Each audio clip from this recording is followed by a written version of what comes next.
Hey Trekkies, it's summer, and you know what that means. It's time for Creation Entertainment's Trek to Las Vegas 2025. This year, the convention has been expanded to a 5-day schedule, August 6th through the 10th at the Rio Las Vegas Hotel. Meet all your favorite Star Trek pros in one place, and hey, maybe you swing by Vic's Lounge and you see our panel. It's a great way to meet people in person and have some fun with your fellow Trekkies. If you can't make it to Star Trek Las Vegas, of course, there's also other events around the country this year. Trek to Orlando, August 23rd through 24th. There's the Trek to New Jersey, September 6th and 7th. And finally, the Trek to Chicago, November 22nd and 23rd. We're looking forward to meeting as many of you as we can this year. So make sure that you get ready to trek to Las Vegas. Cam, do you have your time crystals with you? Okay, I know what I've said about time crystals in the past, but have you guys ever put one to your tongue? It's all tingly. Oh, you know what happens when you touch a time crystal? What's the best way to begin an Open Pike Night submission? Like that. I think that's the best way. Okay. So this is our submission. This is Dan and Patrick I'm Patrick, and that's Dan from the It's Got Star Trek podcast. Hi. We're excited to to submit another entry to Open Pike Night. Thanks so much for what you've done this season. It's been really awesome hearing from everybody and hearing your all's comments. That's been great. Super sweet. All right. I think we have two legitimate questions. My question is do people think that Pike's future worry arc is largely concluded and they'll go back to it here and there, or is that going to continue to be kind of a big deal in Pike world? I don't know. Dan, what about you? Do you have any questions? I'm wondering if this whole Una situation is going to be resolved in at most 2 episodes next season, or if it's going to continue on throughout the season. And either way, how do they reconcile that with the knowledge that apparently in the future, 7 years or whatever from now, she's still supposed to be in this prison type colony place? I think that's a great thing to be curious about. I'm curious about it too. I think that's it from us. I think we've run out of time. Open Pike Night. Listen to it. If you're not already, do it now. They're fucking listening to it. Otherwise, they don't. Never mind. Goodbye. I don't know how it works.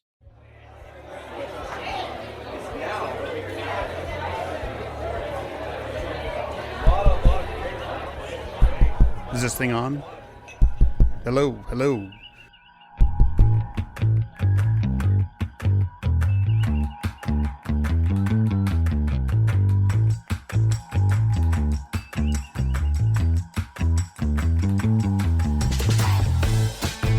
Welcome to Open Pike Night. I'm your host, John T. Bolds, here tonight with some amazing guests on stage and in the studio to discuss Episode 10 of Strange New Worlds, A Quality of Mercy.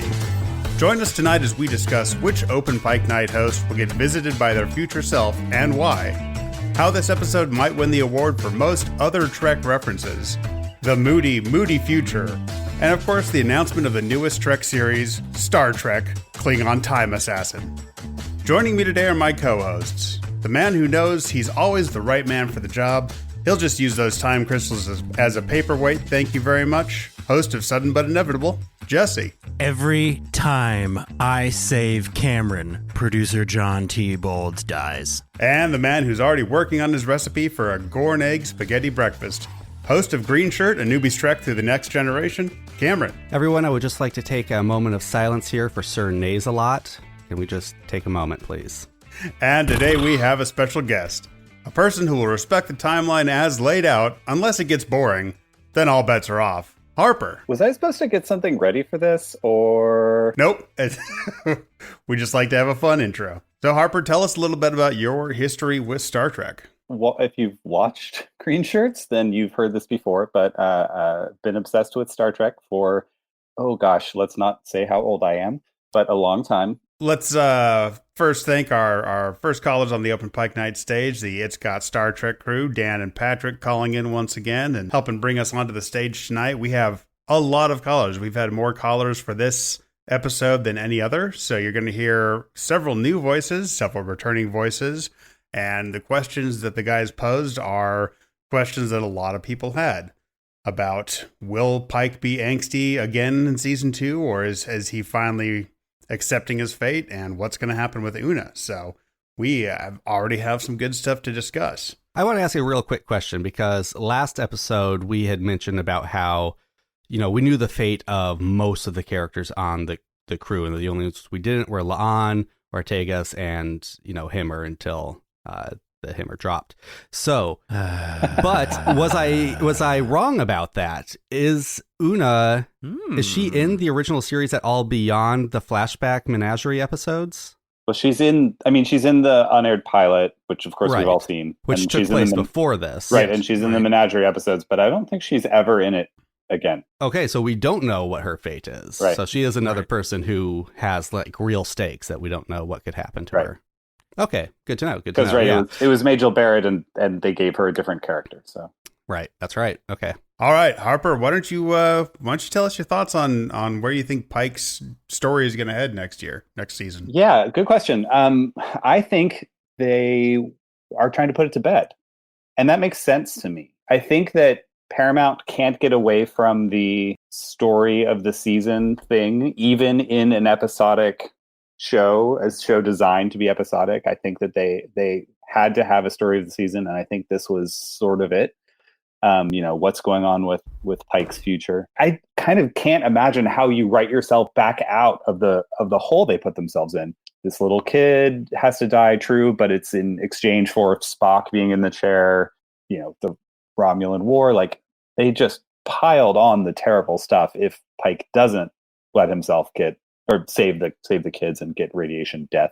And then regarding Una, I really hope that it's cliffhanger, and then we get one or two episodes. I'd really hope for one episode to resolve it. I really hope that they bring Rebecca Romijn back for the entire season. I think she's a fantastic actor, and I really, really enjoy seeing her on screen. I don't want to have a whole season of her, out of communication. In prison, we're doing a Repente thing, but I guess it would be okay if we got to see her side, similar to Star Trek VI, where we're sort of watching the rescue and the in prison part. But I just don't want that personally. That said, they've done such a fantastic job with this first season that maybe if they did that, maybe they would do it so well that I would be okay with it. I don't know. Next up, we have one returning and one new guest on the Open Pike Night Stage.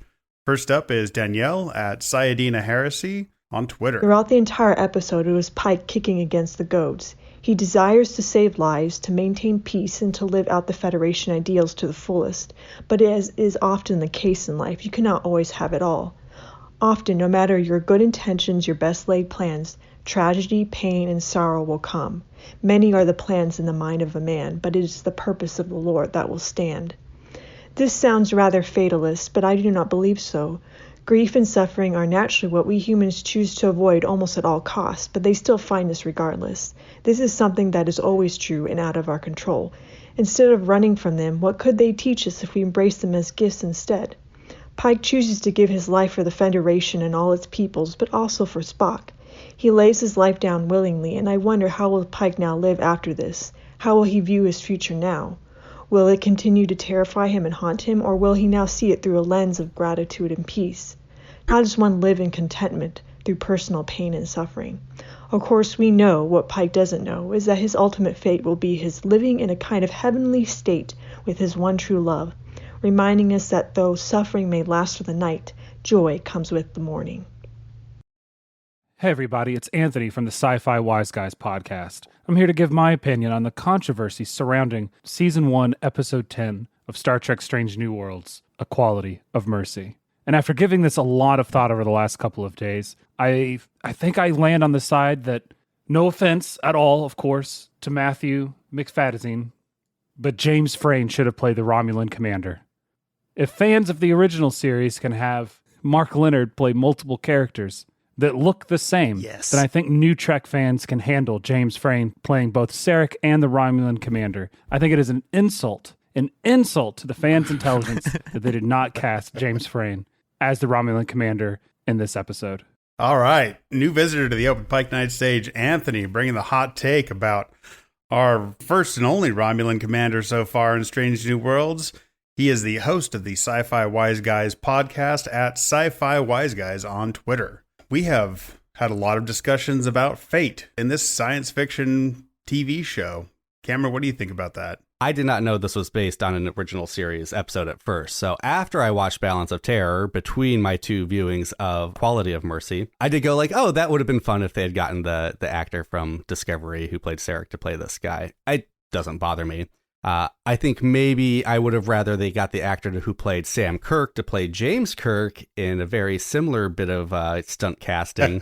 And I'm sure we'll get more into that later. As far as fate goes, it seems quite, we knew that's what we're getting from the beginning, right? We knew that's what this show would be about. You can't start Strange New Worlds with Pike, where he left Discovery Season 2, without it being a season, or at least probably series-long arc about Pike confronting his fate. This was a very fun way to show it. It was a very It's a Wonderful Pike episode. Was it time travel? Was it all in his head? Who knows? Of course, thank you to everybody new and returning who has called in or sent an audio clip to the show. We really appreciate that. But I think that I agree that having Pike struggle to make peace with this for this whole first season, but not in a way that really drags the first season down, is a good idea, right? So it's not like at the end of every episode, he's not like, and this week, the reason I decided to keep, to stay the course is this. It's like, it just had, some things throughout that were like, oh, that's a Pike thing. So I personally, obviously, as a huge Star Trek fan, am just giddy with like, oh, there's a time crystal, Cameron. I know you love time crystals. And I'm sure which can apparently do anything now. Now you just press your thumb against a time crystal and it can quantum leap you back into your body in the future. Like, this is not how they were presented at all in Discovery. It's time crystals. Right there in the name. It's a time crystal. Okay.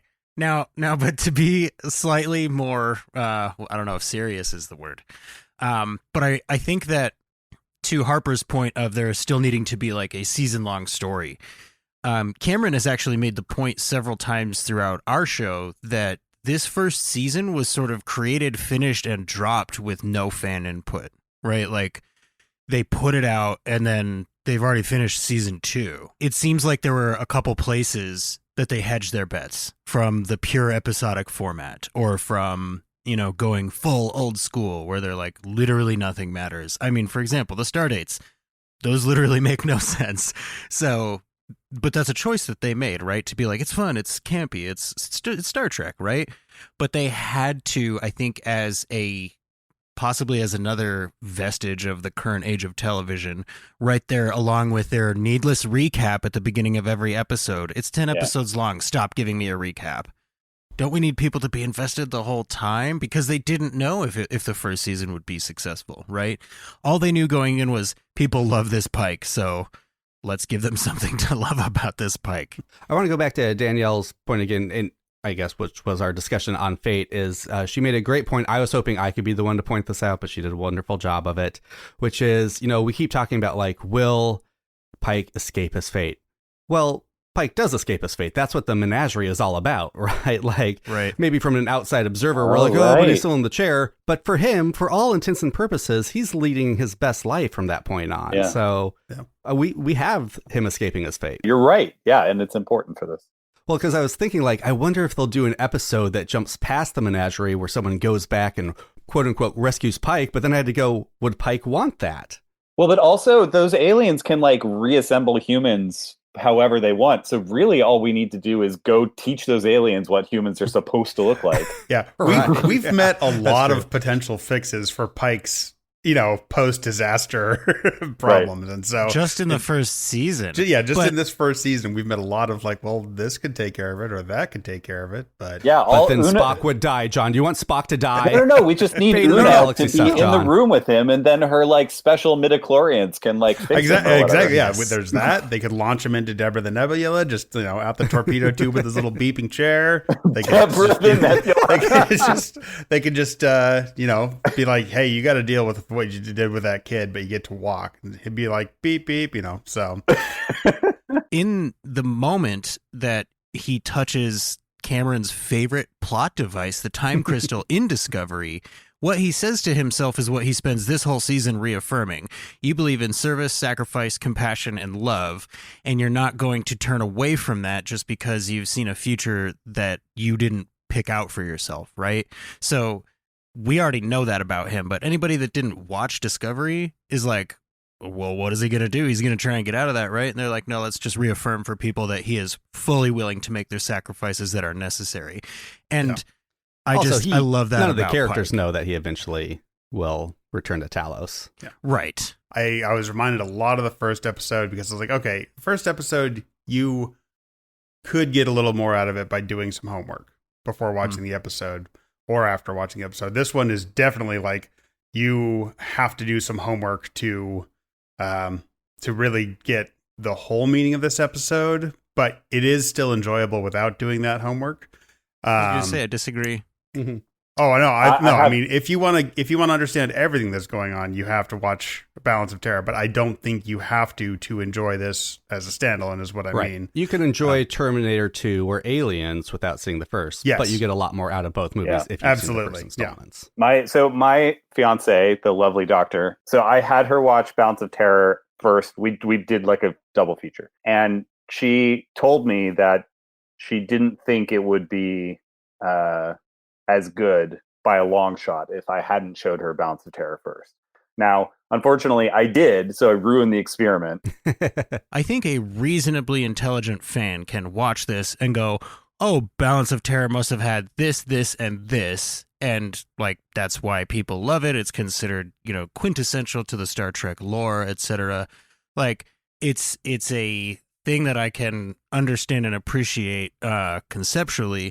And I'm not saying I'm going to refuse to watch Balance of Terror, but I think it's part of what they want, though, right? Is they want me to watch this, and then for people to go, oh, have you seen Balance of Terror? And me go, no, I'm going to go watch that. And again, I am going to watch it, but you're going to have to wait to hear what I think of it. Next up on stage, we have another new and another returning guest. For his first appearance on the Open Pike Night Stage is Brad, who is the creator and executive producer of Once Upon a Wasteland at Once Upon 76 Pod, Fallout 76, I believe, audio drama podcast. And let's hear what he has to say. Hey there, first time, long time. I'm Brad Williams, the creator and executive producer of Once Upon a Wasteland and a Trek fan from way back, like saw TMP in the theater way back.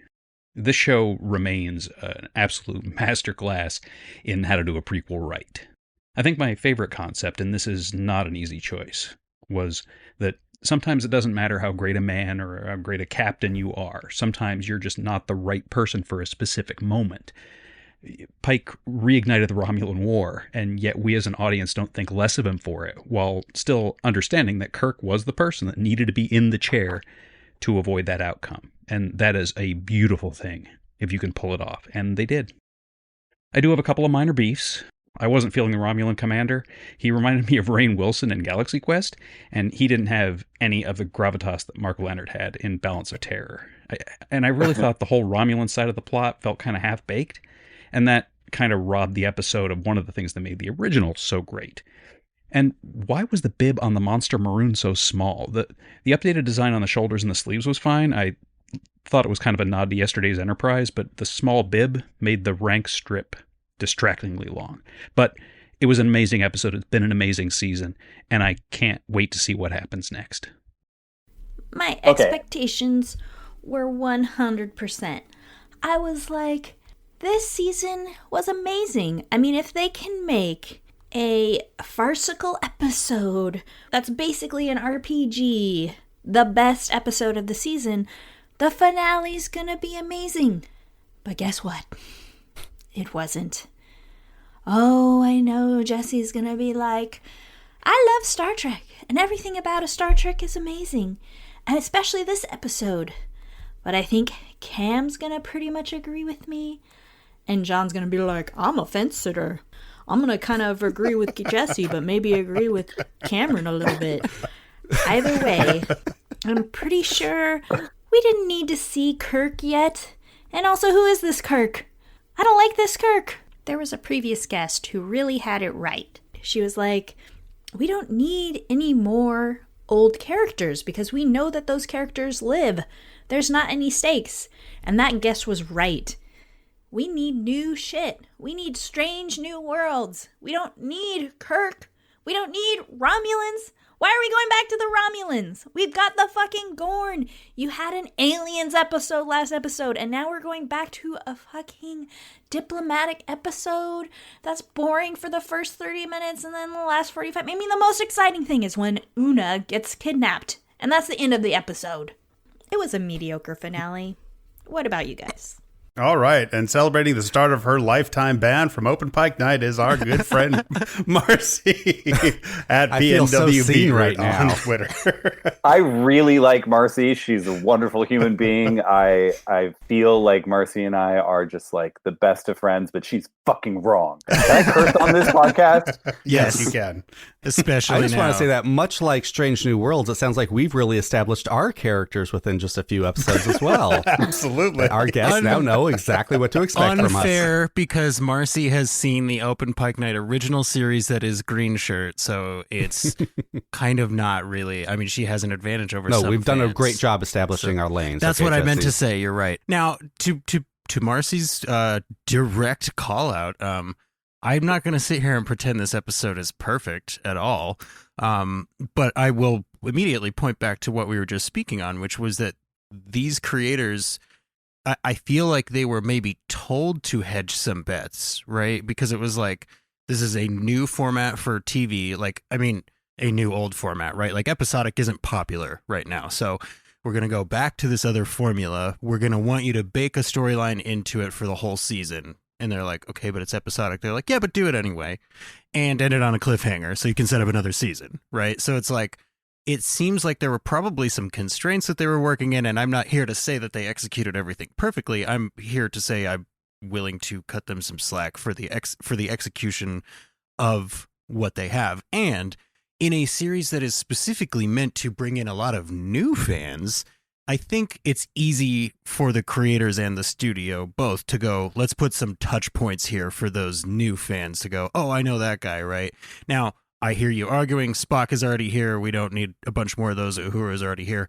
Again, I don't disagree with that, but I think the reasoning for it is the new fans, personally.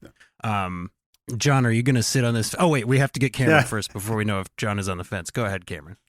I mean, I don't entirely agree with Marcy. I love the concept of this episode, and I mostly enjoyed it. I do have some beefs, which I'm sure will come up, and maybe I'll address one now since Brad kind of addressed it.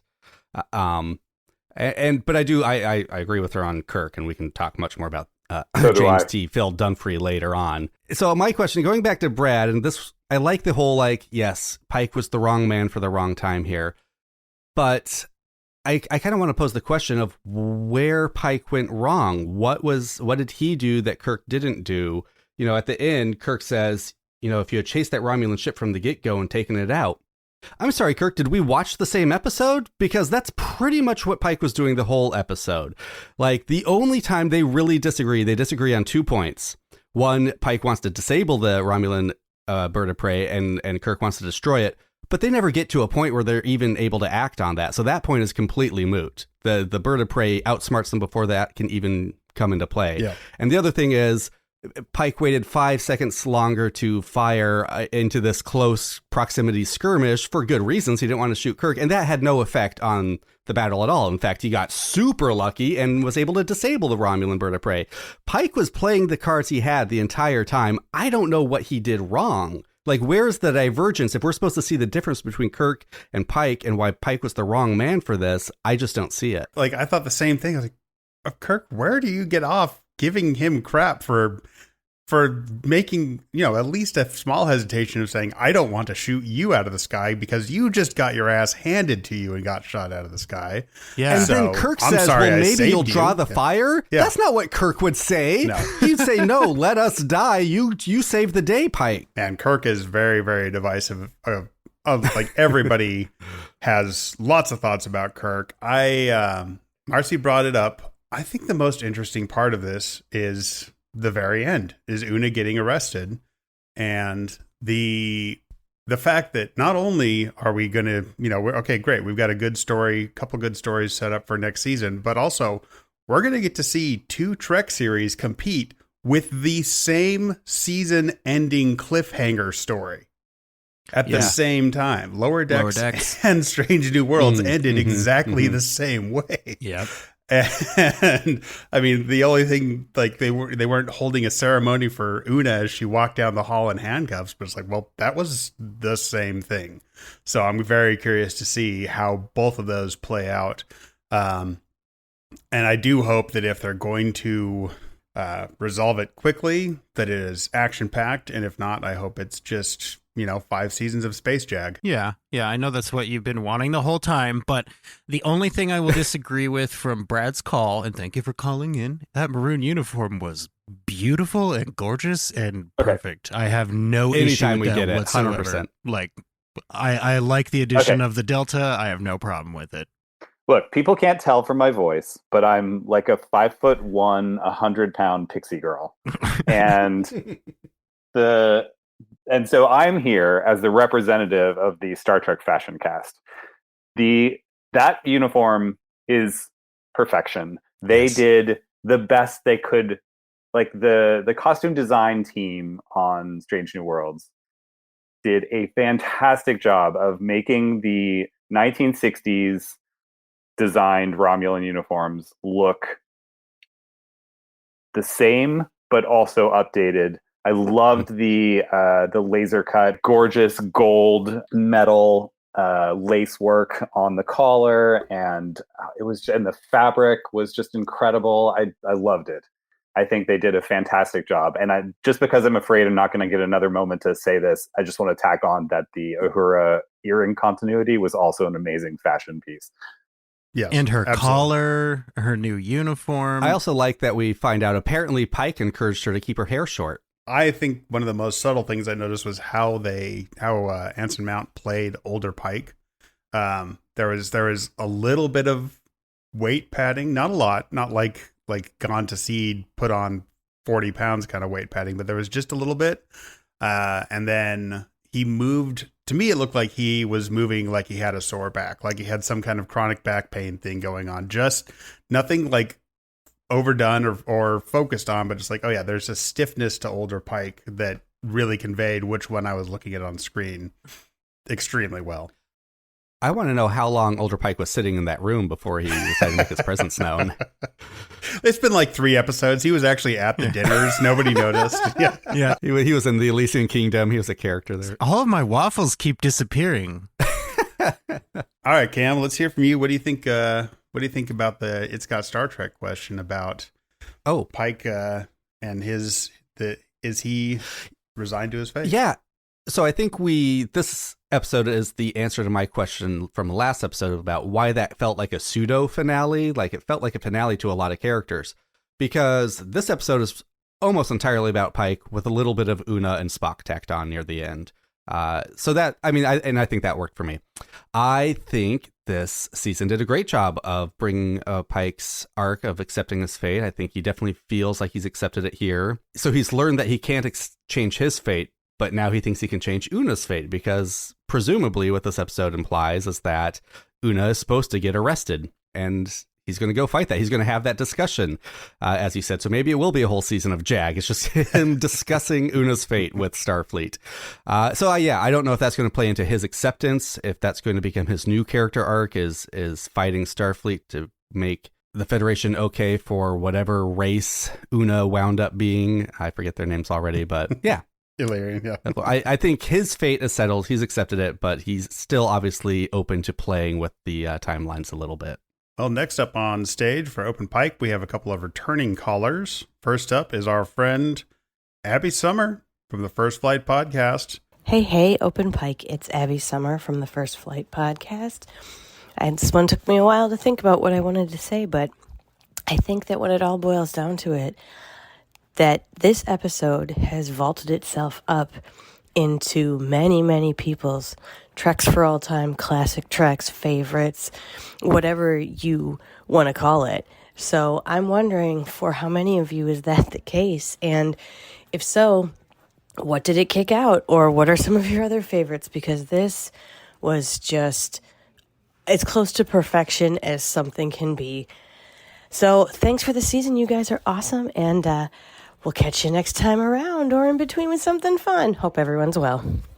A Quality of Mercy is not only my favorite Strange New World story, but is also my favorite episode from the current shows.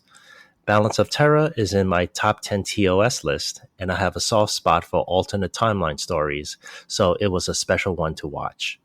About Pike's approach to addressing the Romulan threat, I'm reminded of Spock's comment about Edith Keeler from The City on the Edge of Forever. To paraphrase, he was right, but at the wrong time.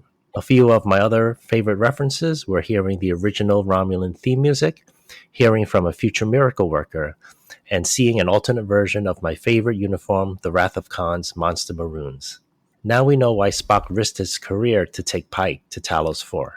I did not encounter any commercials while watching this episode, so viewing it straight through made it feel like a mini-movie. The cast, crew, and creatives did an excellent job and ended season 1 on a high note. And that was our friend Peter returning once again to the Open Pike Night Stage at PeterTrek1 on Twitter and host of the My Star Trek Life on Spotify. How do you feel about this episode overall? Because obviously there are some people who love it and some who do not. Oh, I loved it. It's not my favorite of the Strange New Worlds episodes because that has to be the Kingdom. What's it called? The Elysian Kingdom. Elysian Absolutely Kingdom. 100% right, Harper. So good. I'm glad we agree. Not going to have to drive to your house and set it on fire.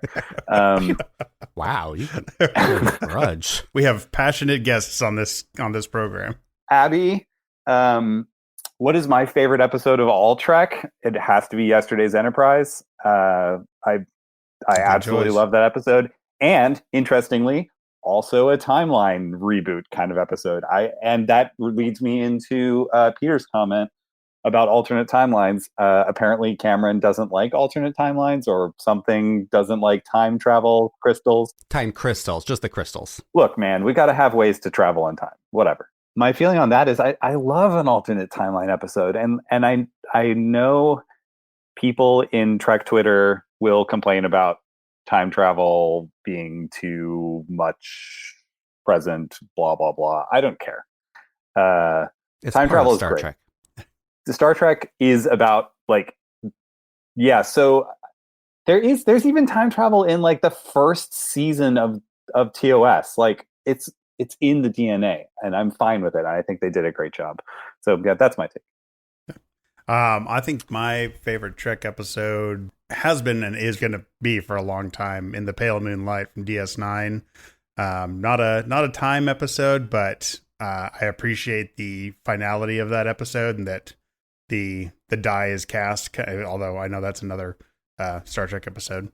But to Abby and Peter's points, I can see as far as a season 1 of a Star Trek series finale episode, this is a pretty strong contender. It's not my favorite of the whole season. I definitely will still put Elysian Kingdom and Memento Mori above it, but overall, just as a standalone, cutting away all of the excess fat and connections to other episodes, other seasons, and other series, I do think it did the job it meant to do, and it committed where it needed to with things like how Spock looks in sickbay and things like that, of like, oh, this is not, a couple of painted on black patches. Like, this is bad. This is very, very bad. And he's missing part of his leg. Right? Yeah. Yeah. And they did that. Did you notice that they did that same thing where like the inside of Spock's leg looked like the inside of the Gorn? What was that about? They only have like weird yellow filler foam. It's because Vulcans have green blood. So he was, he was having like some kind of cauterization or something going on there, I think. Yeah, at first I was like, Spock is dirty. And then I was like, oh, wait, they have green blood. That's all viscera. Oh, my God. Like, there was one shot, and I know it wasn't, but it looked like half his chin was gone just because of the angle of the shot. Yeah, no, it's bad. The amount of green on it. Yeah. Anyway, yeah. Cam, what about you? It's not my favorite Star Trek episode. I am seeing a lot of people loving it. I love the concept, so I get where people are coming from. I'm just like such a little script nerd that some of those things I mentioned and some I'll bring up later, keep it down a little bit. But I love the concept. I love, like I said before, I didn't know it was revisiting an actual episode, events from an actual episode. So when I watched Balance of Terror, one, Balance of Terror is a fantastic episode. I'd heard of it before, of course. I've seen GIFs from it. I also noticed that we reused the Romulan stinger, and that was great in the Strange New Worlds episode. I also love that they redid the that famous GIF zooming in on Spock's face with the arched eyebrow. I loved it the first time I watched it in this episode, and then when I realized it was a callback, I loved it even more.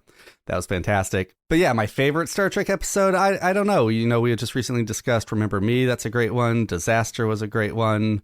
Ensign Row was a great one. There's a lot. I don't know if I have a favorite. I can't even choose like which between the Whale one and Wrath of Khan is which one's my favorite. Or Undiscovered Country. They're all so good. Wow. Obviously, it's the Wrath of Khan. But it's obviously Undiscovered Country. For me, obviously Undiscovered Country. Yeah, both are great. Just wow.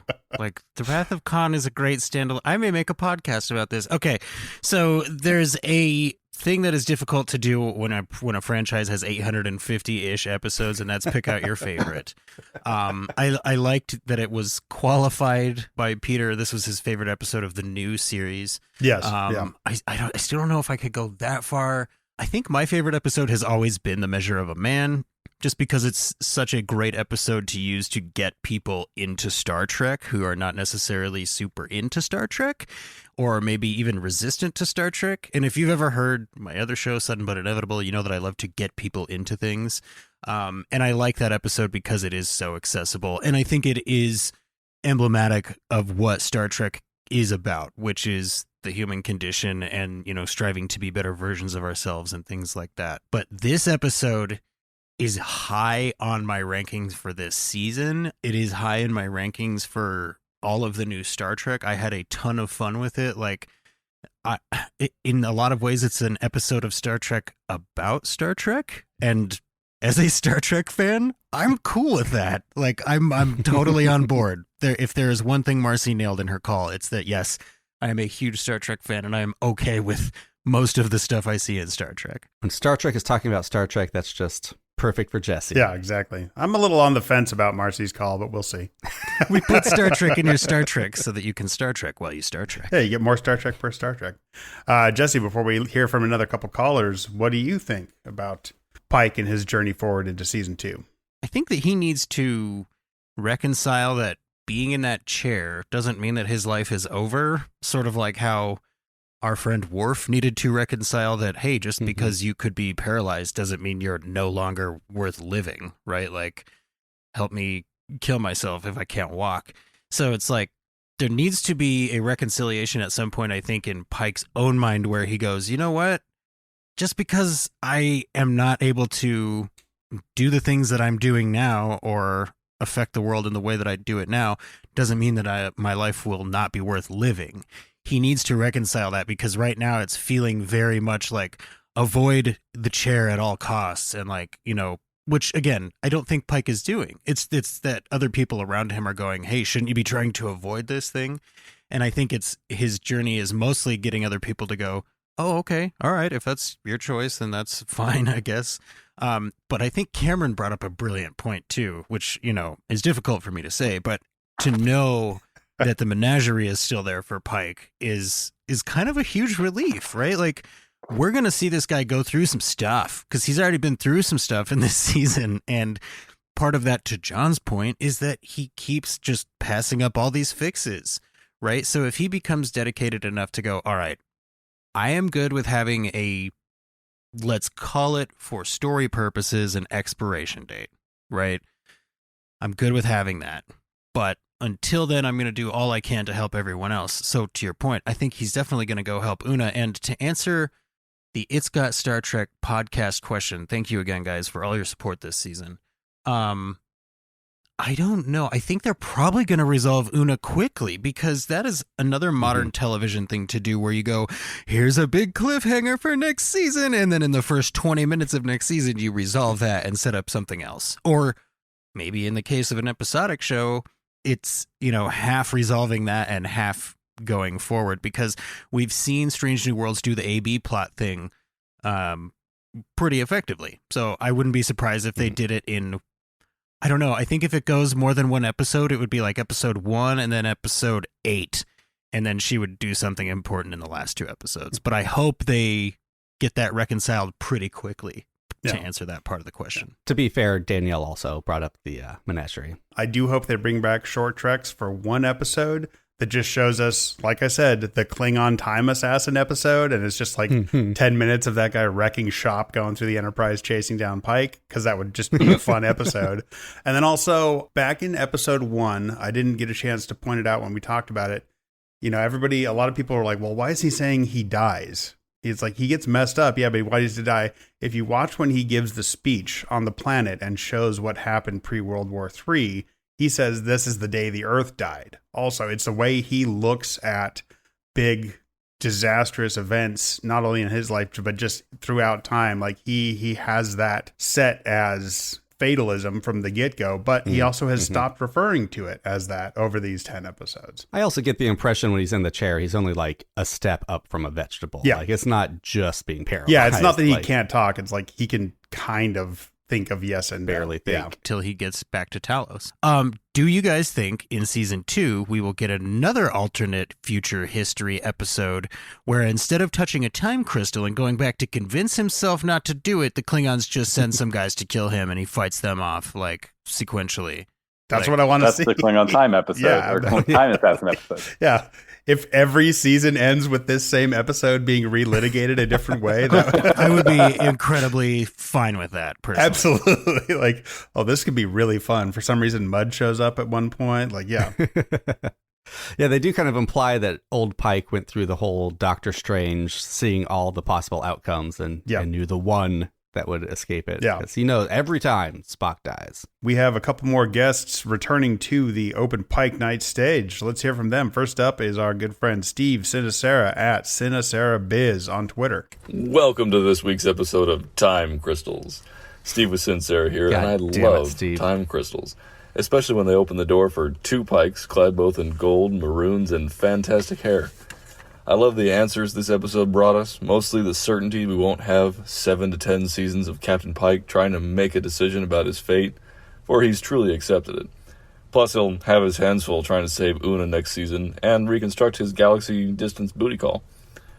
The episode was chock full of legacy characters, like Lieutenant Tomlinson, and a particular engineer that I'm glad they didn't show, for that wound is still a little bit fresh. And my heart got all fuzzy seeing Sam and Jim enjoy a proper screen time. That's my time, folks. Live long and crack an egg over your spaghetti. Maybe I've been in the wrong circles, at least with both seasons of Picard, despite having some pretty, severe pacing issues. They were also dripping with some pretty biting commentary, which I'm just a little bit disappointed to see that Strange New Worlds kind of lacks. Except in 6, which we already knew, of course, but the point is, this is a super fun and absolutely gorgeous romp in the Trek universe, and I will keep watching until it stops airing, obviously, but I do have something of a concern about how sterile some of it feels. Maybe I'm looking for another word, like it's not very self-aware in some of its content. I don't really know any other way to describe it than that, and I still like Strange New Worlds, but some of these ideas seem pretty cursory and, I mentioned before, platitudinous, and maybe that's just the TOS poking out. But I feel like I'm kind of just watching this for the visuals and design elements at this point. I know that first seasons are habitually rough in Trek, but I do hope things get a little bit more stable in season 2. Anyways, overall I had a decent time, and that's about all of my time for today. Later, everybody. That was Sirius at Creator Sirius on Twitter, calling back into the Open Pike Night Stage, and I am going to touch on their very last point. I agree. This season was uneven. It was a good season. It was a beautiful season. There are some there are fantastic episodes, and even my least favorite episodes are good episodes. But this started out one way. I mean, who didn't expect after the 3rd or 4th episode, like, oh, we're going to actually get to meet all of the characters in kind of their own centered episode. And then they just pulled the rug out from under us and went to some very dark places, and then went to a completely, like Marcy said, we had the Gorn, and now all of a sudden it's like, oh, it's the Romulans. I mean, it almost feels like a bait and switch, but they still do it so well and in such a pretty way that it's like, okay, I can accept this. And as far as the previous caller who talked about the Romulans and how their side of the story went in this episode, it definitely seemed a little a little messy and like, okay, they're making the Romulans do things to advance the story and deliver it in a certain way. But I did very much enjoy the Romulan commander. I wish we'd gotten more time with him to see how he's forming his decisions. I think the performance was good. Yes, I do think it would have been fun to see James Frain playing both roles. Do you want more Romulan commander time, or do you not? No, want I want more Romulan Romulans? commander time. I don't want. I didn't like the 50 ships showing up. I didn't like the way that just as like, wow, that was an escalation that I'm not sure needed to happen that way. You know, Hunt for Red October did that very well with just one other sub causing all the problems between the American and the Russians, and it just seemed like, oh, we're just jumping all over the place with this here a little bit. I was super into the Praetor being just like the most terrifying commander of a force, but also a woman. I love it. I'm here for that. They didn't make a big deal out of it, so I'm going to. I love that they didn't make a big deal out of it. My job is to apparently wake up early and make commentary on Star Trek choices, and so this is what I think they did a fantastic job of making a bad person, a bad guy, wrong gender term there, be a woman without it being important that she was a woman. Thank you, Star Trek, for continuing to do good things with gender representation. Yeah. Continuing, because it reminded me of Sela and TNG. Yeah, totally. To address Sirius's point, which I think is a fair point, and we spoke about this on Twitter as well. If you're not following Open Pike Night on Twitter, go do so at Open Pike. It's just me. It's not John or Cameron, so that's why it's not very level-headed. But what we discussed was, or what I had postulated, was that perhaps because the creators of this show have sat through and absorbed and seen all of the vitriol and backlash and poison and hate that have been slung at Discovery and Picard for not being what Trek fans expected it to be. They've fully absorbed all of that stuff for New Trek that a lot of people were like, this is not what I thought Star Trek would be. Whereas a whole segment of the audience went, great, this is what I want from Star Trek. I want it to be in my face with gender representation and relationship representation and people of color representation, all these kinds of things happening at the same time, and like very directly like do this, live this way, like, blatant socialism and communism style things. Like, there's a bunch of people that really like that part of it. But I feel like the creators of this show went, what if we made it look pretty like that, but we watered those messages down in an effort to reach as many people as possible with the message, right? Not necessarily to go like, we're not a political show anymore, but to maybe sneak it in under people's radar a little more, because maybe that's what the audience needs right now. I think that is a fair thing to guess. Now, it is also fair to feel that it was uneven, and I hear where you're coming from.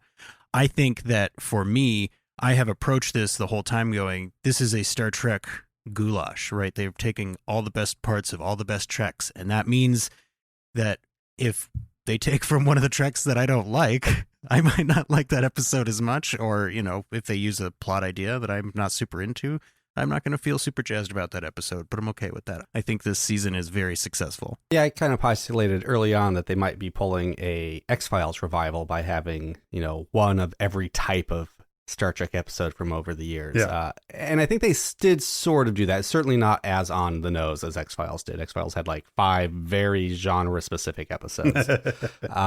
This has blended them a little bit more for sure. But I think because of that, and again, because we've only had 10 episodes, they had to fit in the fun one, they had to fit in the time travel one, they had to deal with Pike's arc.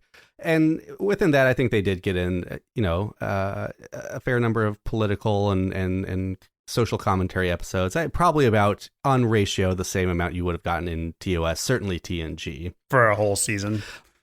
Yeah, exactly. Yeah. And then I also 100% agree with you, John. I do feel that like it was uneven in that it feels like the first half of the season was doing something very specific in that both we had character-driven like a single character specific driven episodes. And also Uhura, every episode she was doing a different department. I was like, okay, this is going to be a thing. And then you're right, like halfway through, both of those just stopped being a thing, which was fine. I didn't think one was better than the other, but it was a weird shift that it made. So uneven might be the right term for it. But to Sirius's point, it was a weird, as far as the social commentary goes, the fact that we had to take the theme that diplomacy is bad from this episode, that was a weird kind of ending resolution to end this on, is that like Pike's mistake was that he had diplomacy and that was weak. See, I didn't take that as a mistake. I took that as just like a quirk of time, right? Like, yes, you and I could both make good decisions that are different, but because they're different, even though they're both good decisions, they have different outcomes. Like, I feel like there was no judgment. It was just that Kirk was the right person, or rather, Kirk's decisions in Balance of Terror are the quote unquote right ones, as opposed to the good decisions that Pike makes in, what was it called? Quality of Mercy. Yeah. Good decisions that Pike makes in Equality of Mercy are also good, but just don't come to the right conclusion. Yeah. For this situation. Yeah. I mean, objectively looking at it, it's not that diplomacy is bad. It's that you need to know your enemy. And of course, the whole premise of this skirmish is they don't know their enemy. They're figuring it out as they're going. So and that's just kind of like an issue with using this episode. The problem with what you're talking about, which would have been great, is if you watch Balance of Terror, like you don't get a 1-for-1. You don't get to see the moment when their choices diverge, where Pike did one thing and Kirk did another, because, and I understand why they had to do this, in Balance of Terror, it's just one ship. It's just the Enterprise versus the Spur of Prey. So I would have loved a version of Quality of Mercy where there was no Captain Kirk and it was just Pike's Enterprise and doing the exact same thing. And then you could see exactly where the timeline split, where Pike made one choice and Kirk made another. But that would have required us to have seen a Balance of Terror and to know and to be able to compare those two. I hadn't at the time. I'm sure most of the people watching either haven't seen it or forget all the exact details. So, of course, the writer said, well, let's bring James Kirk in so we can compare and contrast. And I agree that they would need to do that if they're going to tell this story. But then, of course, now you have two ships. I mean, Pike does everything Kirk did in Balance of Terror until, because of the two ships, things differ. Yeah. So it kind of misses that kind of thing that they were going for, I feel. Yeah, and there was a whole lot of talking between Kirk and Pike that I'm not sure is supposed to be sort of giving us that contrast between Balance of Terror and Quality of Mercy, but like, man, we're having a lot of just conversations here in the middle of an extremely tense standoff. I don't know, it just felt like one conversation too many. I'm not saying direct, like I wanted action instead, but like, I'm kind of more curious why when our Pike walks onto the bridge, like, does it seem like everybody on the bridge doesn't like him?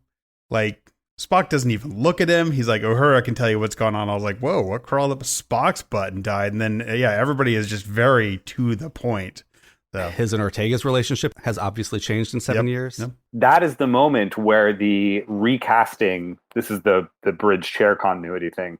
That is the moment where the recasting happens, where like all of the characters in Strange New Worlds are suddenly playing characters from Balance of Terror. Yep. Yeah. And and so you get this like much more rigid Spock.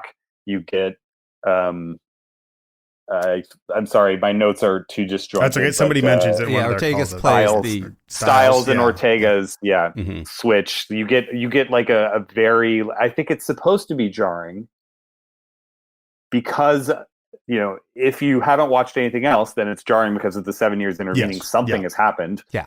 And if you have watched Balance of Terror, then you're like, oh, I see who's playing who now. Right. Which is why I do think this episode ultimately succeeds, is like, I'm like, okay, I'm going to watch this just as somebody who has never seen, you know, any other Trek or maybe saw Balance of Terror when I was a kid. Like, I want to watch this and give it its own merits as a standalone. And I do think it still works because it's like, this obviously feels different.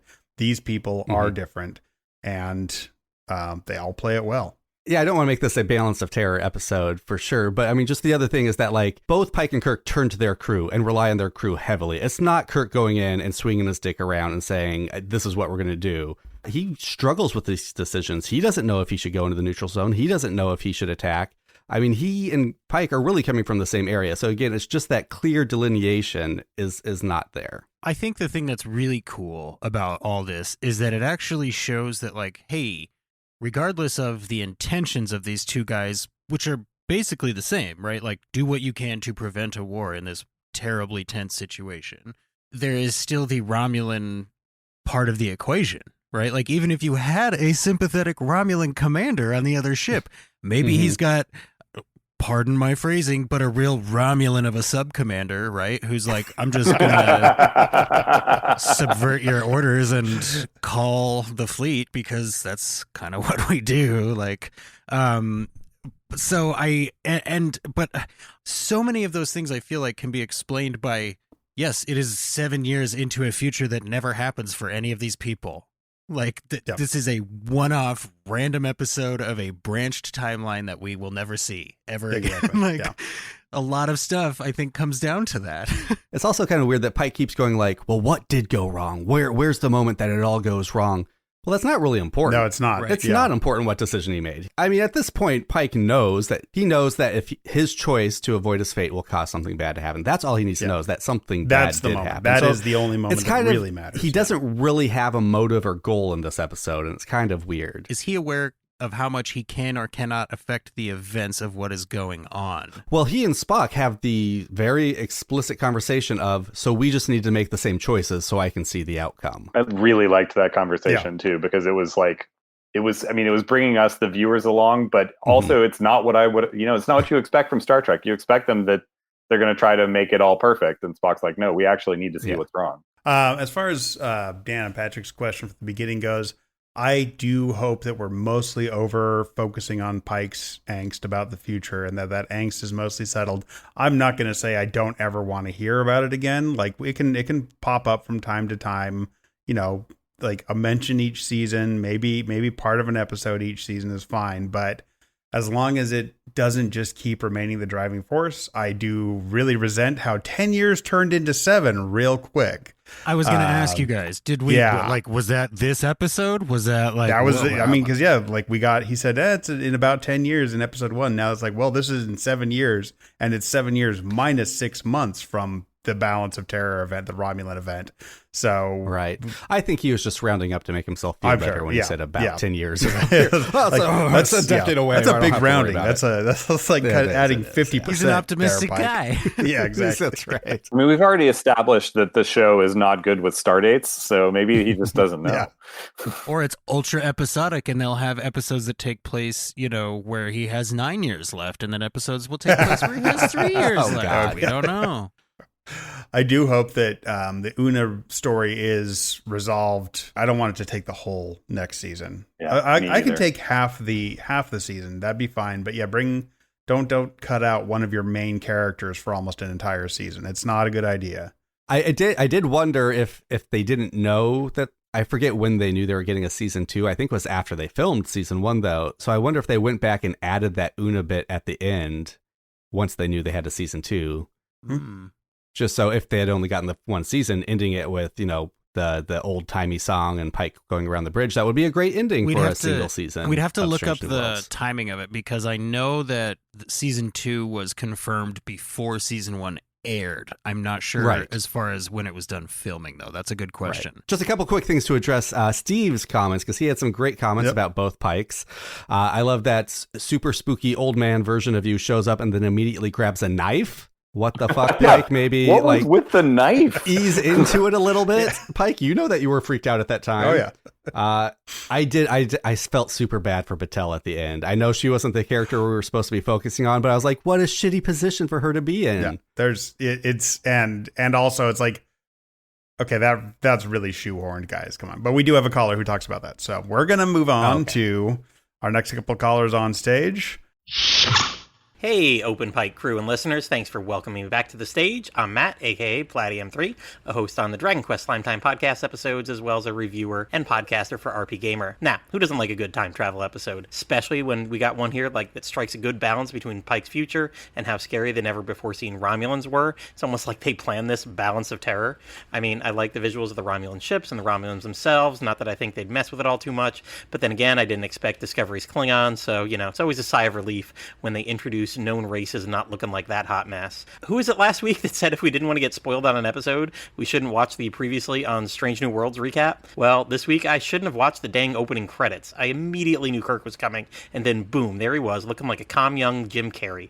Absolutely disliked the casting here. I saw the stills Paramount released months ago, and now seeing him look like this 25-year-old skin and bones captain in action was not one that I wanted to see for my new Kirk. I already said last week, I don't want more legacy characters on. Oh, by the way, Scotty's totally coming after his cameo. I'm an engineer, not a miracle worker line. And this Kirk solidified that feeling in me. I am not feeling it from Carrie. I mean, Wesley, give me another 10 seasons of Pike and then don't reboot TOS afterwards. Pretty please. Also, are we ever going to get an episode where we see Starfleet not acting like a dick? Seriously, sending Pike's open relationship girlfriend to arrest his work wife? I mean, I guess there's a reason that the Klingons and the Romulans have cloaking technology and Starfleet doesn't. I mean, they're not about subtlety, are they? All right, that's it. Until next time, live long and prosper. Unless you're Hemmer, Mott, or Sir Nasalot. The connection to one of the greatest TOS episodes, Balance of Terror, the throwback music cues, lighting, repeated dialogue, just fantastic. Strange New Worlds has done a great job of updating TOS-era costumes, motifs, and aliens. Although future Pike lives in a bad timeline, there is no such thing as a bad future Pike hair day. He always keeps it real. Paul Wesley does a great job playing a very different Captain Kirk. And with Pike still on the Enterprise, Kirk hasn't become the man we know. He's less cocky and more willing to defer to Pike. Maybe down the line, he will become more of the Captain Kirk that we know. But I think it's really important to show that, he hadn't been placed in the circumstances to become the exact Captain Kirk that we know.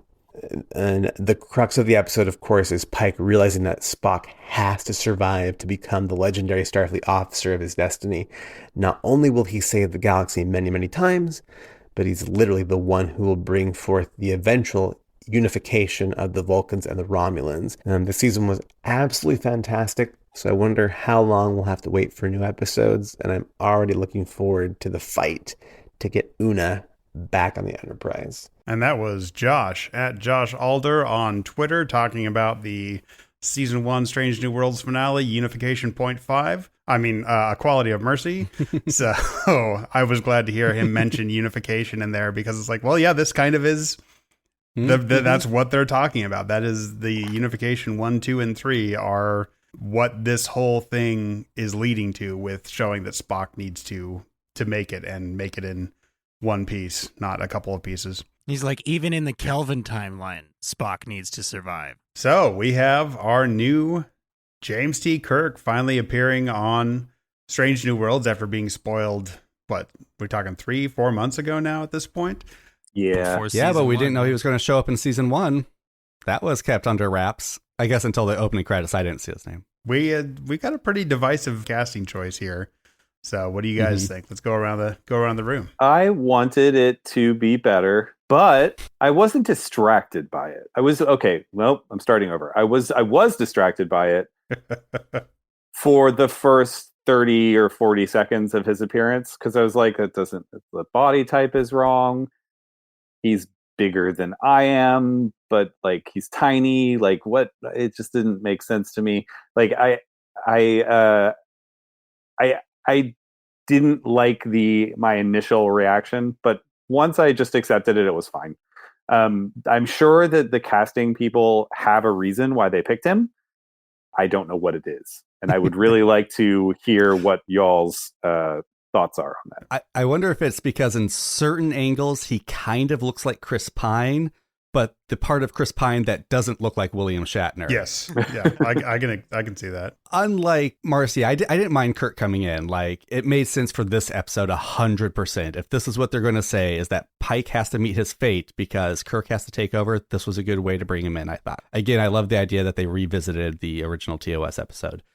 I got chills when he first popped up and you heard the original theme music. That was great.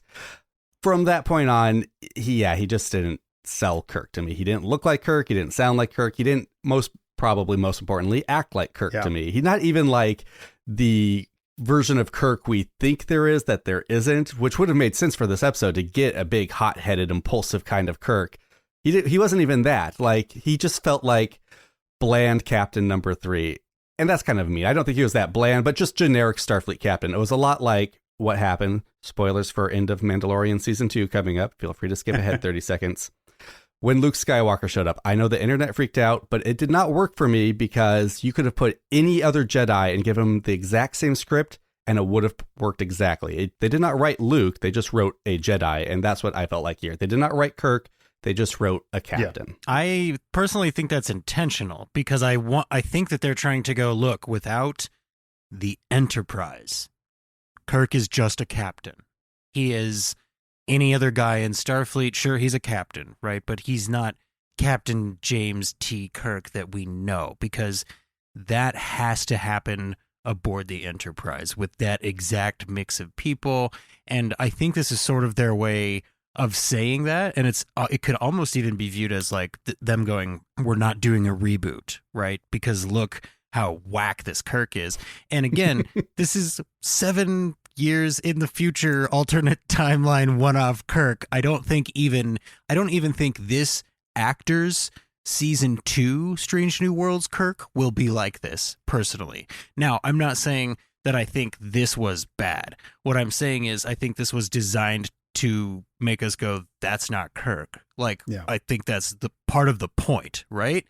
And I kind of have to disagree with that because this episode was not about Kirk. It was not about what makes Kirk Kirk, that Kirk needed the Enterprise to become Kirk. It was about Pike. And it was about comparing Pike to Kirk. It's about Pike. If you're going to bring in Kirk and then have him not be Kirk to compare him to Pike, who has to make the way for Kirk, it just doesn't work. It's about what Pike changing the future does to the characters we know. But I also do want to point out, I was not a fan of Ethan Peck's Spock in Discovery Season 2, and he has completely won me over here. So I will remain open to any future appearances by him. I just want a lot of Strange New Worlds, first with Pike and his crew. And I think that the creators know that. Like, they're seeing the response to the show. They understand that this is the mix that people like. I don't think a bunch of people are going, I love Strange New Worlds. I can't wait until it becomes the original series. I didn't see almost nobody say that. So yeah, I agree. This was the right amount of Scotty for me. I liked the voice cameo. It made sense he'd be there. Yeah. Great.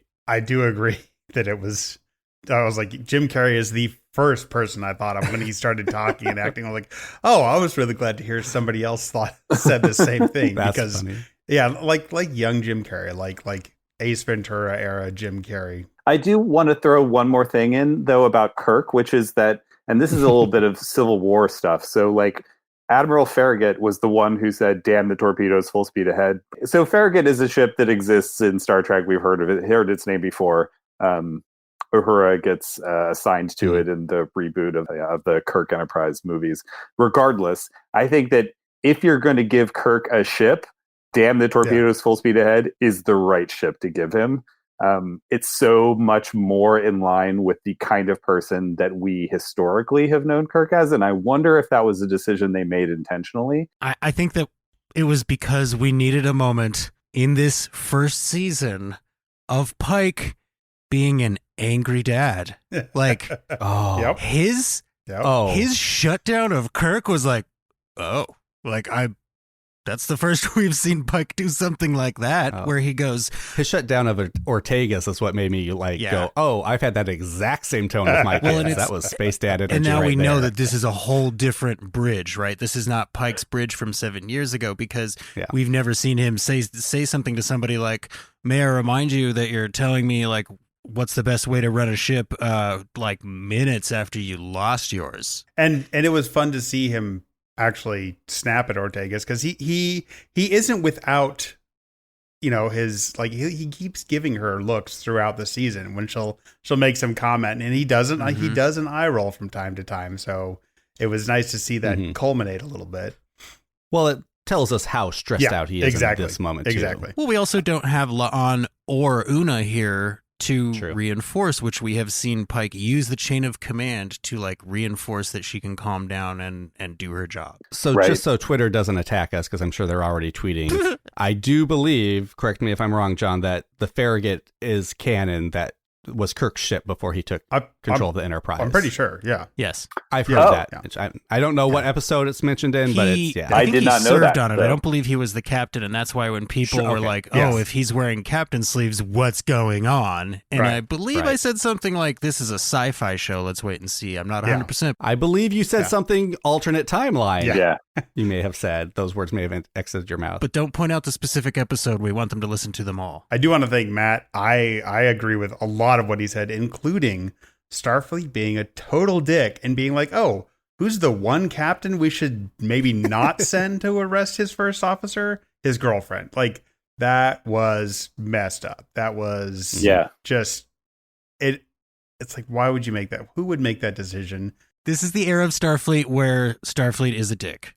Like, if you want to see Starfleet be nice, go watch Discovery. The later seasons. I do. Oh, okay. I was going to say TNG, maybe. I love Kirk's moments of being a brilliant tactician. I like the plans he came up with. I think that was where they were trying to get Kirk to come through. He just didn't have the swagger when he was telling them. But I love those moments. I also love, in air quotes, that he continues the Star Trek tradition of captains just not telling anybody their plans. Yep. Like, why would he not tell Pike what his plan was when he left? Like, Pike's like, oh, you're going to take a shuttle? Yeah, that'll do something. No, it's what you're going to do after you take the shuttle that's going to do something. So I had postulated, I think, last episode, or maybe the episode prior, that we had seen none of this episode in the season trailer for Strange New Worlds. So I actually did go back and comb through just to check. There were 2 shots from this episode. One of them was the drone ships opening up in a way that was like, what are those ships? What is going on? And the other one was the asteroid like starting to crack in half right before it explodes. Like, there was no explosion. It just cracked. And it was like, so I went back and checked, and those were the only 2 shots that were in it. But even so, like, that's crazy. They put shots from the finale in the trailer. And that's a sort of commentary on the way TV works now, right? Like, no matter what we want, it's going to be made a certain way. Just, well, they were nondescript shots. Right. Yeah. The last maybe point I'll make about the contrast of Pike Kirk is just, it was a weird moment at the end where Kirk is like, Pike, this is probably all your fault, this war. And Pike is like, Kirk, you'll be a great captain. Let's go talk about Iowa. Like, that was a weird moment for both of them, I thought. Yeah. So here's the thing, too. Like, Kirk doesn't believe in the no-win situation.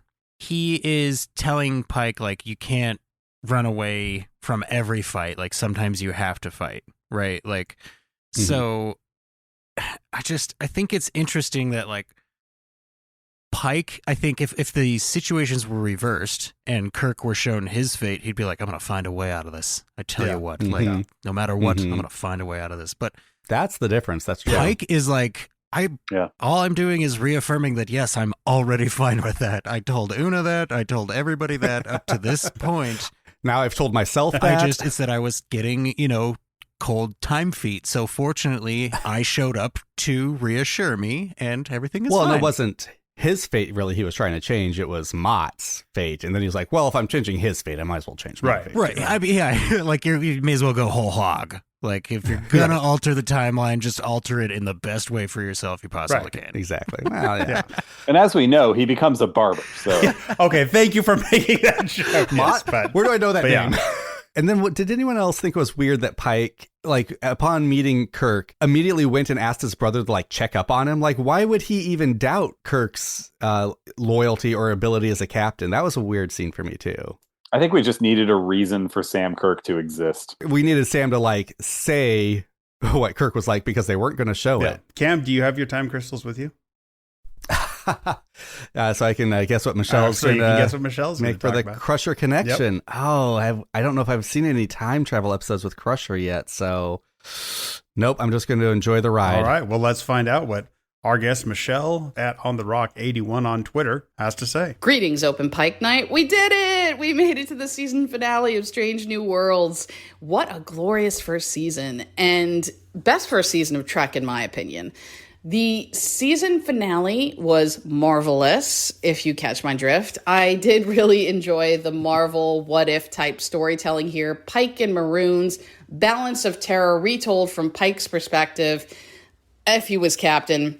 And just that his story arc is now kind of that story arc that started in Discovery has kind of come full circle here. And I think that the audience and Pike can now be at peace with his fate a little better, because we know that if it didn't befall him, it would happen to Spock. Also a little poetic that Una starts the season in prison and ends the season in prison. Now, this was a different timeline, Kirk, so I can kind of forgive that, but he wasn't really doing much for me in this episode. So I do still have positive hope that this will be better in the future. Beverly Crusher connection, remember me, her quote, "If there's nothing wrong with me, there must be something wrong with the universe." And Pike found out in this episode that if he doesn't accept his fate, there will indeed be something very, very wrong with the universe if Spock isn't in it. So there's my 2 cents, and until next time, live long and prosper. Hey, Open Pike Night, Michael Kwan here with thoughts on A Quality of Mercy. When Pike entered the wedding scene, I said out loud, are they really doing this episode? And then they did it, and they did the alternate balance of terror well. With the focus on Pike, some of the ensemble got less time. Jess Bush got only a single scene, but it was possibly the most important scene since it set the stakes for Pike's decision, and as she delivered it, you could feel Chapel's heart breaking. Melissa Navia was sharper, with less snark and more anger. It was difficult to see her get the Lieutenant Styles dialogue, but all of these characters other than Pike are not the crew we've come to know over this season. There's 7 years from what we know with 7 years of life to change them. This Ortegas was #WarTagus. We haven't seen the combat veteran side of Ortegas, and I feel she channels her pain and fear into anger and action. But obviously the big point of the episode was Pike's Boy Scout compared to Jim Kirk's Cowboy. If Paul Wesley's Kirk didn't feel like Shatner's TOS Kirk, this episode's Kirk is also a Kirk who's been on a different path for 7 years. Pike painfully learns his way of doing things. Seeking connection, building peace is not what this conflict will require. And he learns the fate he thought to avoid leads to a far better world. I think next season we'll see a more focused, more confident Pike who will try to use his next 6 years or so to the full. All right, and that was our final new guest of the night on the Open Pike Night Stage, Michael Kwan at QuanTI on Twitter. Michael, thank you for calling in, and thank you for #WarTagus. We like that. Great insights from both those. Yeah, I think the final thing about Kirk, though, is like, because he didn't have 7 years of different life. I mean, maybe with the butterfly effect of whatever Pike did, but he really, it's 6 months divergent from anything Kirk would have done when he got the Farragut instead of the Enterprise. And I think, just back to Jesse's point, like, it kind of undercuts Kirk if we say the only reason Kirk is because of the Enterprise. I'd like to think he got the Enterprise because he's Kirk. I don't think the only reason that Kirk is the Enterprise. I just think that is sort of one of the defining features of his place in the Trek universe, right? Like, if this episode is about places in the Trek universe or the Trek multiverse even, right? In any timeline, Spock is the best chance at reconciliation between the Vulcans and the Romulans, right? Mm-hmm. So that's, to your point, it's like that Doctor Strange timeline thing. I sort of took that to mean that, like, Pike is being shown, like, whatever happens, you gotta go to the chair, okay? And whatever happens, Kirk needs to have command of the Enterprise on a certain day, and Spock needs to, like these sorts of things. They feel like, to use a Doctor Who terminology, fixed points in time. So it's, I don't mean to take away from everything that Kirk is, and I think that's part of why they had Sam Kirk tell us all the things that he thinks Kirk is, right? Is because we're not going to get to see that. We have to spend a lot of this episode with the Romulans and with Pike looking good in every timeline, and it's just like there's so much to fit into this episode that, to your point, you're correct. They did have to do some telling and not showing. And I know that is a breaking of a cardinal rule, but I'm okay with it personally. You have to do it sometimes. Yeah, but I love that this episode reinforces just how important Spock is. Spock is the Star Trek character, so any episode that reminds us that is amazing. Yeah. And I will agree with Michael. Jess Bush's performance, so quick, and besides the, again, amazing makeup and visual effects of Spock's just utter destruction almost.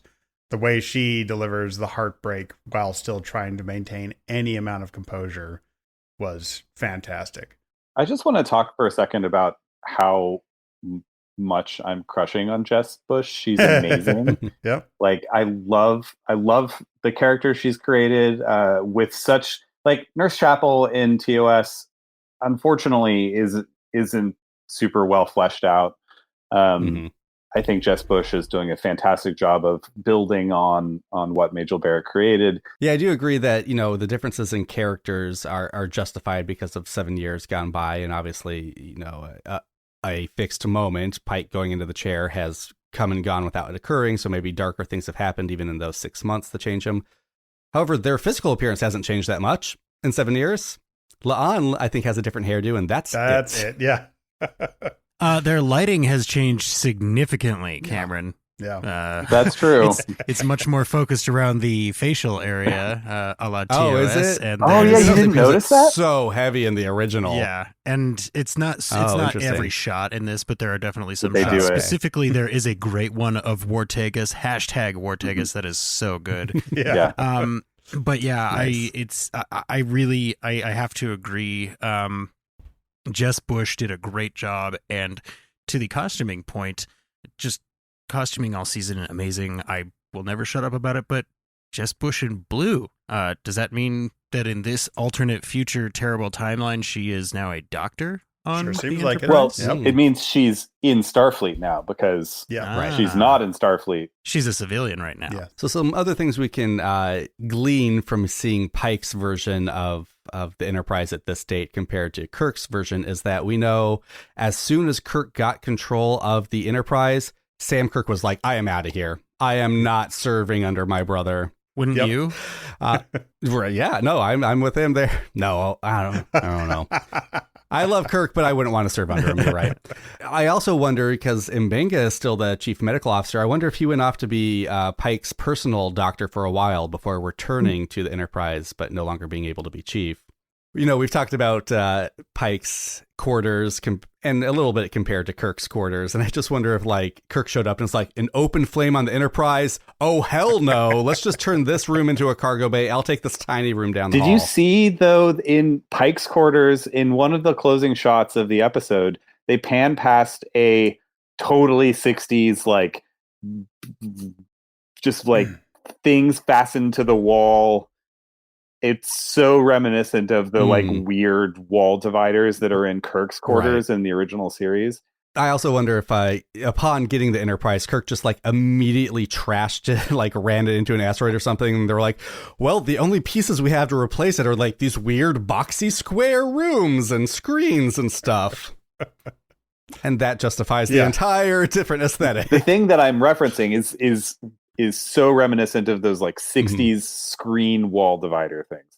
And you see it as they pan past it in Pike's quarters. It's just amazing. We've talked about what a great job Strange New Worlds does of like evoking that 60s aesthetic, but still keeping it updated and not looking so chintzy.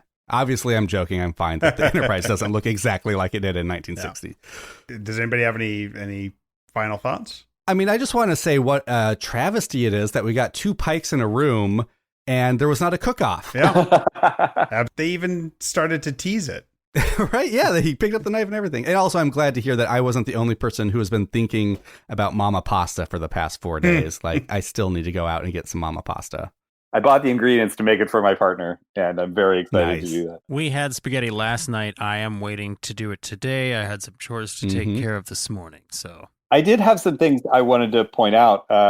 The fact that they switched Ortegas to the other side of the bridge, because the pilot usually sits to the captain's left. They put her on the right, I assume, entirely so she could be in Styles' seat, because Styles is sitting at ops. Well, I was wondering, is Navigator a higher rank maybe than pilot? That doesn't seem right, but I don't think so. Well, and maybe she got demoted to Navigator. They even had a moment of Pike looking at their seating, like, why is she not sitting where she normally sits? I didn't notice that. Yeah, it's very subtle. I mean, a lot of the callbacks are subtle, right?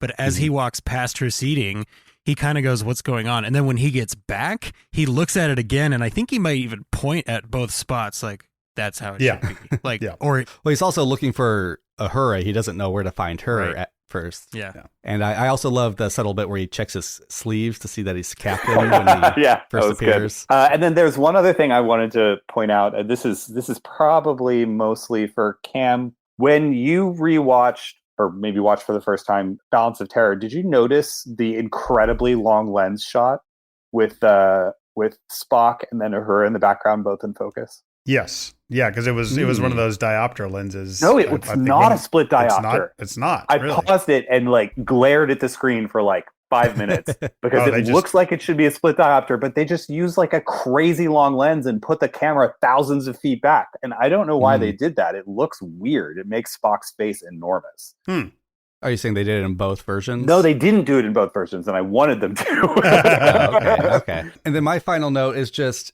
does anyone else think it's weird that Pike, as a Starfleet captain, can just pull up profiles of random children? Whether they're Starfleet Federation children or not, and I've got to assume some of them aren't. We've seen how Starfleet handles medical records and medical privacy, so no, I imagine there's zero privacy. It checks out. You're right. Also, like, I work in a world where that kind of stuff is possible, and I could just do it. Like, I don't because it's not allowed, but like, there's nothing that would stop me and no one would know. And I guess the last thing I'll say is, how did they find out about Una? Did somebody rat her out? All right. Producer John T. Bowles, take us home. Hello, listeners. We've made it to the end of Season 1 of Strange New Worlds. Normally, we tell you to skip the previews of the next episode, but in this case, we were wrong. On the next Open Pike Night... Hey guys, how's it going? This is Melissa Navia. I play Ortegas. I don't know if I need to say that, but I have now said it. So I've been meaning to do this for a few weeks. Tune in for Open Pike Night, a Season 1 retrospective. Available on your favorite podcatcher in late July. Thank you to all of our guests on the Open Pike Night Stage. We wouldn't be the podcast we are without you, and we love our growing audience. It's time to rate this episode. Where would you rank this episode in Strange New Worlds' first season lineup? Jesse, I'm going to make you go first. Well, that's okay, Producer John, because this week I actually have my list already written. So, my final ranking for Season 1 of Star Trek Strange New Worlds goes Episode 4, 2, 8, 9, 10, 6, 7, 5, 3, 1. That is how I'm going to shake out for this season. Okay, so my ranking is episode 8, 6, 7, 5, 3, 0, 9. Episode 0? You mean 1? No, that's 10. Right, 10 sorry. 0, no, yeah. I meant, yeah. Oh, gotcha. 0 is 10. Yeah. Oh, okay. And honestly, that's a decent list of rankings. I mean, it's too bad 2 didn't make it on there at all. That's a lot of people's favorites. But I was going to ask, and what about episode 4? Did you mention episode 4? Should we put those at the end for you, 4 and 2? All right, I'm going to go for real, but I don't have the whole list, but I will give you my top 3. So my very favorite, as I already mentioned, is the Elysian Kingdom. My second favorite is the Gorn Aliens episode, and my third favorite is this one. Yeah, like I said, I like what this episode was trying to do a lot, and I think it got enough of the way there that I still enjoyed it despite all the criticisms I laid throughout this episode. So it kind of falls almost directly in the middle for me, a little higher than middle. So my top ratings are 8, Elysian Kingdom, 4, Memento Mori, then 6, 1, 10, and then 2, 7, 9, 3, 5. All right, and mine starts out about the same as Cam's there. 4, Memento Mori, 8, Elysian Kingdom, 6. This comes in at number 4 for me, and then 9, 2, 5, 1, 3, and 7. Thank you for joining us for Season 1 of Open Pike Night, and thank you for being here with us through the finale. But have no worries, there will be more Open Pike Night for you to enjoy. We'll be spending the off-season between the worlds, exploring new topics, hearing old voices, taking deep dives, and enjoying the best damn audience in the Trek community. Jesse, now that we're 100% of the way through Season 1 of Strange New Worlds so much. and Season 1 of Open Pike Night, how can our listeners, when we put out the call, get on stage and share their thoughts, feelings, or jokes about our off-season episodes? Of course, I wouldn't be me if I didn't tell you to go to Twitter and follow the show there at Open Pike. And of course, at the bottom of our profile, there is a little button that says Start Reading, and that will get you signed up for the Open Pike Night Crew Manifest, which usually goes out on Friday afternoon to remind you to send your weekly submission. Now, we won't be weekly during the off-season, and assuming that our newsletter host continues to function, though, we will be sending out a newsletter, so get subscribed to that. Once you have subscribed, go ahead and check your spam or junk folders, because it may end up there despite being neither of those things. But again, just follow us on Twitter at OpenPike. That is the easiest way to stay in touch and see all the calls to action that can help you get on stage and help us make I'm going to say it, the most fun Star Trek Strange New Worlds podcast that there is. Absolutely. And Harper, how can people find more of you? You can listen to this episode over and over again and relish in the beautiful dulcet tones of my voice. Or you can find the episode of Green Shirts that I also have contributed vocal stylings to. And that's pretty much it. Redemption Part 1, because despite the fact that Redemption Part 2 is the superior of those two episodes, I was not invited to that one. But I did get to talk about Kern's obsession with a bowl of marbles, which was fun. Yes. That's right. Cam, what is Green Shirt? Yeah, speaking of that, Green Shirt, A Newbie's Trek Through the Next Generation is the Trek podcast I host with producer John T. Bolds, where both Harper and Jesse have been guests. I am watching TNG for the very first time, and you can come join us along for that ride at GreenShirt87 on Twitter, Green Shirt Podcast on Facebook, and Green Shirt wherever you're listening to this. And Jesse, the people who want to hear more from you, where can they do that? I don't know if there are any of those people, but if there are, they can use the same app that they're using to listen to this show to listen to my other show, Sudden But Inevitable, where I am far more intolerable, and I am using my time to force my longtime friends to become first-time fans of shows that I think they really should have seen by now. It's kind of weird how many things they haven't seen. Things like Firefly or Cowboy Bebop. For example, currently we are going through the anime series Death Note, and neither of my subjects is an anime fan. So if that sounds like the kind of thing that you might be into, go ahead and search for Sudden But Inevitable. We are going to swing back around to Firefly for the series' 20th anniversary, so look forward to that. You really are a bad friend. Curse your betrayal. And you can follow that show on Twitter, of course, at Sudden But. It's been a long night, and the Open Pike Night crew needs to take some time to accept our fate. If you have any unused time crystals, please return them to the bartender, as they're only safe to use in the Open Pike Night Theater. And be sure to tip your servers. You can go anywhere you want, but you can't stay here.